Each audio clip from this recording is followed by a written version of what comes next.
भगवत सेवया भगवती उत्तमा श्लोके भक्तिर्भवति नैष्टिकी. Reading from Srimad Bhagavatam, Canto 4, Chapter 1, Text 14 and 15. Text 14. Purnima Sut Virjam Vishwagam Cha Parantapa Dev Kulyam Hare Padashochad Yabhut Sariddevaha. Synonym: Purnima, Asuta, begot. Virajam, a son named Viraja. Viswagam Cha, and named Viswaga. Param Tapa, O annihilator of enemies. Devkulyam, a daughter named Devkulya. Hare, of the Supreme Personality of Godhead. Pada Sauchat, by the water which washed his lotus feet. Ya, she, Abhut, became. Sarit Diva, the transcendental water within the banks of the Ganges. Excuse me. Translation by Srila Prabhupada. Srila Prabhupada ki jai. My dear Vidura, of the two sons, Kashyap and Purnima, Purnima begot three children, namely Viraja, Viswaga, and Devakulya. Of these three, Devakulya was the water which washed the lotus feet of the personality of Godhead, and which later on transformed into the Ganges of the heavenly planets. Purport by Srila Prabhupada ki jai. Of the two sons of Kashyapa and Purnima, herein Purnima's descendants are described. An elaborate description of these descendants will be given in the 6th canto.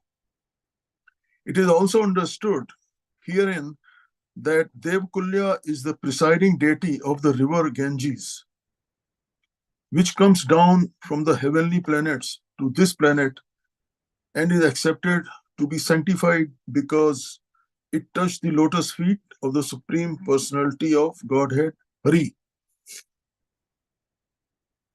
Text 15. Atre patni anasuya thrin jagne suya saha sutan dattam durvasasam somam atmesha brahma sambhavan. Synonyms: Atre, of Atri Muni, Patni, wife, Anasuya, named Anasuya, Trin, three, Jagne, bore, Su Yasa Saha, very famous, Sutan, sons, Dattam, Dattatreya, Durvasam, Durvasa, Somam, Soma, the moon god, Atma, the super soul, Isha, Lord Shiva, Brahma, Lord Brahma, Sambhavan, incarnation of. Translation by Srila Prabhupada ki jai. Anasuya, the wife of Atri Muni, gave birth to three very famous sons, Soma, Dattatreya, and Durvasa, who were partial representation of Lord Vishnu, Lord Shiva, and Lord Brahma. Soma was a partial representation of Lord Brahma. Dattatreya was a partial representation of Lord Vishnu, and Durvasa was a partial representation of Lord Shiva. Purport by Srila Prabhupada ki jai.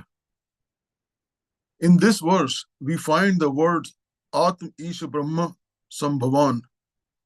Atma means the super soul or Vishnu. Isha means Lord Shiva. And Brahma means the four-headed Lord Brahma. The three sons born of Anasuya, Dattatreya, Durvasa, and Soma, were born as partial representation of these three demigods. Atma is not in the category of the demigods or living entities because he is the Vishnu. He is Vishnu. Therefore, he is described as Vibhinnasma Bhutanam. Vibhinnams Bhutanam. The super soul, Vishnu, is the seed-giving father of all living entities. including Brahma and Lord Shiva. Another meaning of the word Atma may be accepted in this way. The principle who is the super soul in every Atma, or one may say the soul of everyone, became manifested as Dattatreya, because the word arms, part and parcel, is used here. In Bhagavad Gita, the individual souls are also described as parts of the Supreme Personality of Godhead, or super soul. So why not accept that Dattatreya was one of those parts?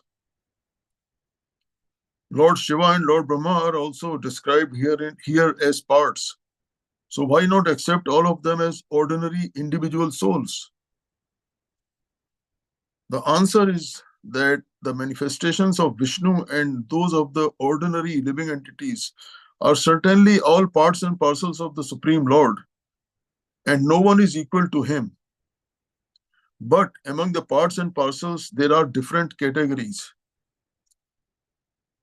In the Varaha Puran, it is nicely explained that some of the parts are Swamsa and some are Vivinnamsa. Vivinnamsa parts are called Jivas, and Swamsa parts are in the Vishnu category. In the Jiva category, the Vivinnas parts and parcels, there are also gradations. That is explained in Vishnu Purana, where it is clearly stated that the individual parts and parcels of the Supreme Lord are subject to being covered by the external energy called illusion or Maya. Such individual parts and parcels who can travel to any part of the Lord's creation are called Sarvgata and are suffering the pangs of material existence. They are proportionately freed from the coverings of ignorance under material existence according to different levels of work and under different influences of the modes of material nature. For example, the sufferings of jivas situated in the mode of goodness are less than those of jivas situated in the mode of ignorance. Pure Krishna consciousness, however, is the birthright of all living entities, because every living entity is part and parcel of the Supreme Lord. The consciousness of the Lord is also in the part and parcel, and according to the proportion to which that consciousness is cleared of material dirt, the living entities are differently situated. In the Vedanta Sutra, the living entities of different gradations are compared to candles or lamps with different candle power. For example, some electric bulbs have the power of 1000 candles. Some have the power of 500 candles. Some the power of 100 candles. Some 50 candles, etc. But all electric bulbs have light. Light is present in every bulb, but the gradations of light are different. Similarly, there are gradations of Brahman. The Vishnu Samsa expansions of the Supreme Lord are in different Vishnu forms, are like lamps. Lord Shiva is also like a lamp, and the supreme candle power or the 100% light is Krishna. The Vishnu Tattva has 94%, Shiva Tattva has 84%, Lord Brahma has 78%, and the living entities are also like Brahma, but in the conditioned state, their power is still more dim.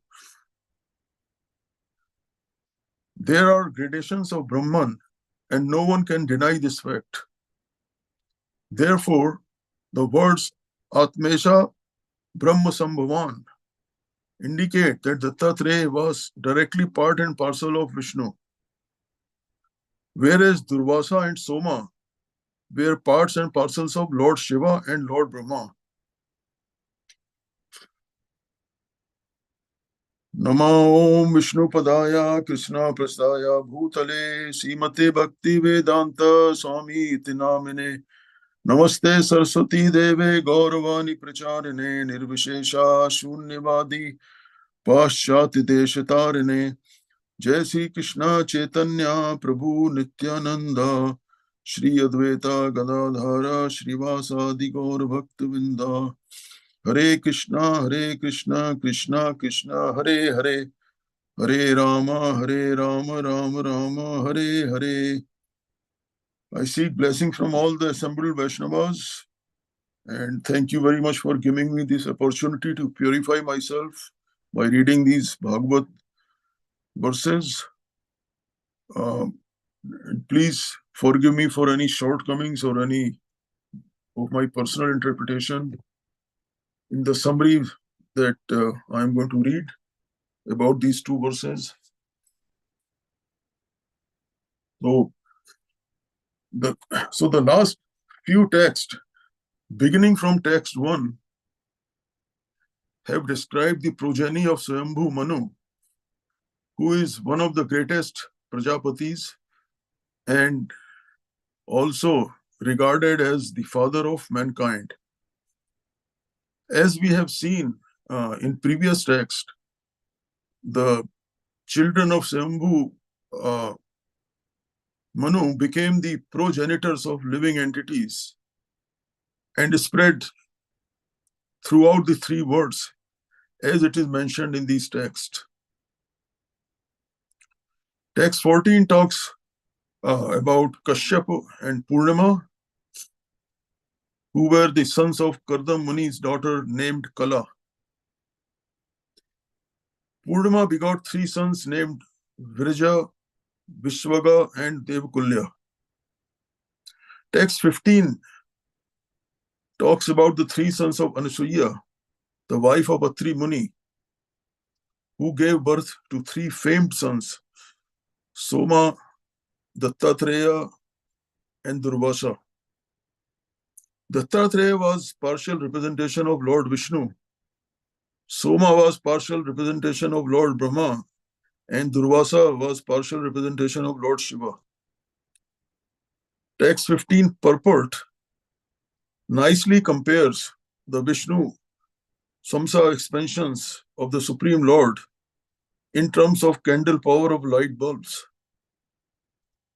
The supreme candle power with 100% light is Supreme Lord Krishna. These texts clearly exhibit how the human living entities came into existence.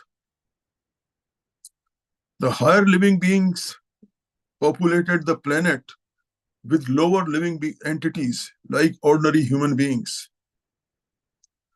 This development of humanity is opposite of modern day theory of evolution, which indicates that humans evolved from lower level species. The theory of evolution has not been proved with any solid evidence. The modern theory of evolution is just a hypothesis with no proof and with many gaps. The modern day evolution theory is taught in schools, colleges, and even in medical schools all over the world. It is very clear, based on our scriptures like Bhagavatam and Bhagavad Gita, that the universe developed and came into existence with the origin being Lord Krishna's design plan, which ended in cross manifestation of universe. Even in this existing world, any gross material structures starts with a subtle stage. For example, consider any big building or a house or a piece of machinery like an airplane. They all had their origin in the mind of a designer, and later other required material and processes were added to get the final product. In the same fashion, Supreme Lord Krishna had the design plan or idea of the universe, and later great personalities like Lord Brahma populated the world with living entities. Thus, everything evolves from subtle to gross. Lord Krishna says in Bhagavad Gita 7:10 verse, Bijam mam sarvbhutanam vidhi parth sanatanam buddhir buddhimatam asmi tejasvimnam aham. Then the translation is, O son of Pratha, know that I am the original seed of all existences, the intelligence of the intelligent, and the prowess of all powerful men. So Krishna has already said he is the original seed of all existences. That is, those are the very important words, I think, original seed of all existences, which includes all this, all the planets and Mother Earth and everything that we see. In conclusion, I would say the Supreme Lord had the idea how he wants to evolve the universe and living entities into existence. I'll close here. Thank you very much.